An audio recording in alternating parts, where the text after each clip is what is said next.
আসসালামু আলাইকুম। সহজ এবং মজাদার রান্নার ইউটিউব কুকিং চ্যানেল গৃহসুখনে আপনাদের সকলকে স্বাগত জানাচ্ছি। আমি আফরোজা চলে আসলাম নতুন আরও একটা রেসিপি নিয়ে। আমার আজকের রেসিপি দুধ পাকন পিঠা। এই শীতের মৌসুমে আমরা বাঙালিরা প্রচুর পিঠা খেয়ে থাকি, তার মধ্যে এই পিঠাটাও কিন্তু অনেক জনপ্রিয় একটা পিঠা। ইতিমধ্যে আমি আপনাদের সাথে অনেক রকম পিঠার রেসিপি কিন্তু শেয়ার করেছি। আজকে ভাবলাম দুধ পাকন পিঠার রেসিপিটা শেয়ার করি।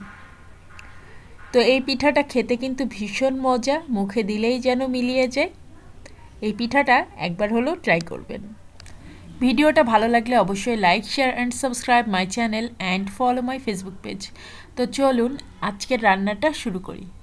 এখানে আমি মেজারমেন্ট কাপে 1.5 কাপ পরিমাণ পানি নিয়েছি, আর হাফ চা চামচ লবণ দিয়ে দিলাম, আর তাতে দিয়ে দিলাম 1 চা চামচ ঘি।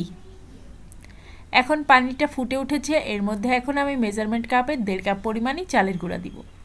তো পুরাটুক চালের গুঁড়া আমার লাগেনি, যতটুকু লেগেছে ততটুকুই দিচ্ছি, আর বাদ বাকি যতটুকু ছিল ততটুকু কিন্তু আমার পিঠা বানাতে লেগেছে। আরও একটু লাগবে, তো আমি অল্প অল্প করে দিচ্ছিলাম, আর চুলার তাপটাও একটু কমিয়ে দিলাম। আমি এখানে পোলাও চালের গুঁড়াটা নিয়েছি।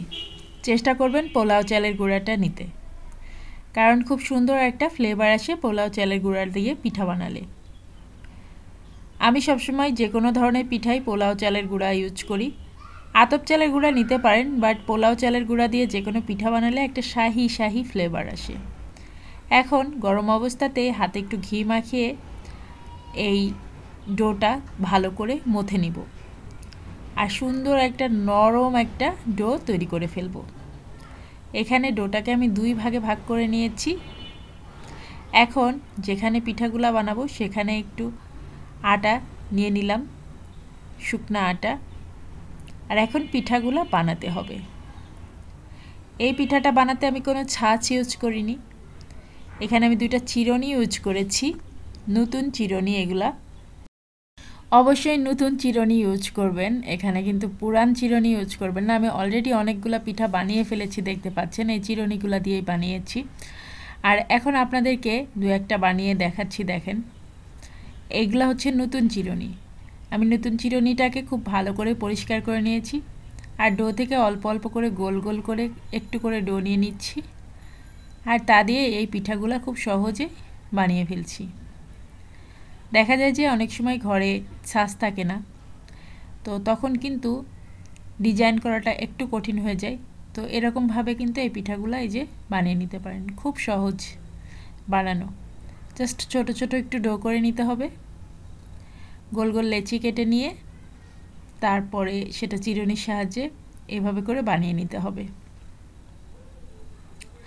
চাইলে আপনি যে কোনো ধরনের ডিজাইনই করতে পারেন, এখানে কোনো বাধ্যবাধকতা নেই যে এই ডিজাইনটাই করতে হবে।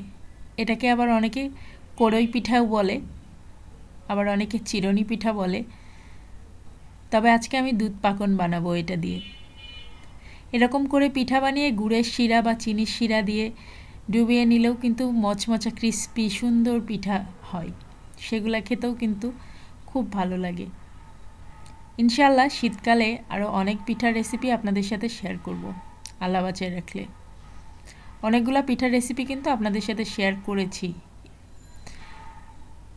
এই যে দেখেন, এখন আমি একটু সয়াবিন তেল দিয়ে দিয়েছি এখানে, আর তেলটা হালকা একটু গরম হয়ে গিয়েছে, তাতে দিয়ে দিচ্ছি পিঠাগুলা। এখন পিঠাগুলা খুব সুন্দর করে গোল্ডেন ব্রাউন কালার করে ভেজে নিতে হবে। পিঠাগুলা ভাজার সময় চুলার তাপমাত্রা খুব বেশি দিবেন না, অবশ্যই মিডিয়াম টু হাইয়ের মধ্যে রাখবেন, মানে মিডিয়াম থাকবে চুলার তাপমাত্রা। মিডিয়াম তাপে পিঠাগুলাকে এরকম উল্টে পাল্টে ভেজে নিতে হবে। পিঠাগুলা কিন্তু অলরেডি ফুলে উঠেছে, দেখতে পাচ্ছেন অনেক ফুলে গেছে। এগুলো আবার শিরাতে যখন ডুবাবো, দুধের শিরাতে, তখন এগুলা আরও বেশি ফুলে উঠবে। তো দেখতেই পাচ্ছেন কত সহজে এই পিঠাগুলা তৈরি করা যায়। এই পিঠাগুলা ভাজার পরে গরম গরম শিরাতে ভিজিয়ে দিবেন না, তাহলে কিন্তু পিঠাগুলা এত বেশি ভিজে যাবে যে ভেঙে যাবে।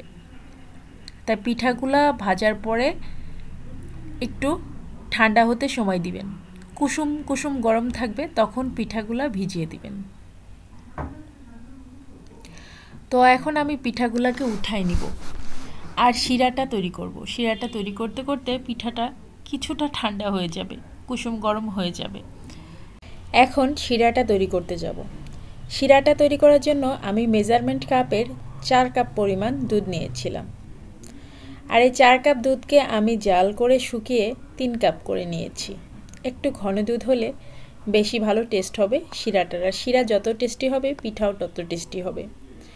এখন দিয়ে দিলাম খেজুরের গুড়। এখানে আপনারা মিষ্টিটা আপনাদের স্বাদ অনুসারে অ্যাড করবেন। আর 4-5টা এলাচ মুখ ফাটিয়ে দিয়েছি আর হালকা একটু লবণ দিয়েছি। মিষ্টি খাবারে একটু লবণ না হলে আমার ভালো লাগে না, তাই একটু লবণ দিয়েছি। এখন এই গরম শিরাটাকে এই কুসুম গরম পিঠার উপরে দিয়ে দিচ্ছি। এই পিঠাগুলা এই শিরাটা চুষে আরও বেশি ফুলে যাবে আর অনেক বেশি সফট হয়ে যাবে। পিঠাগুলা ভাজার পরে যেমন ক্রিস্পি আর মচমচা থাকে, ভিজে গেলে একেবারে তুলার মতো হয়ে যায়। চাইলে এই ভাজা ক্রিস্পি পিঠাগুলা চিনির শিরা বা গুড়ের শিরাতে গড়িয়ে তুলে ফেলতে পারেন এবং মচমচা ক্রিস্পি কড়ই পিঠা বা চিরনি পিঠা যেটাই বলেন না কেন সেটাও খেতে পারেন। তো দেখেন আমি এখন পিঠাটা ভিজে যাওয়ার পরে আপনাদেরকে দেখাচ্ছি। রসটা কিন্তু অনেকটাই চুষে নিয়েছে আর পিঠাগুলো ফুলে কিন্তু ডাবল হয়ে গিয়েছে।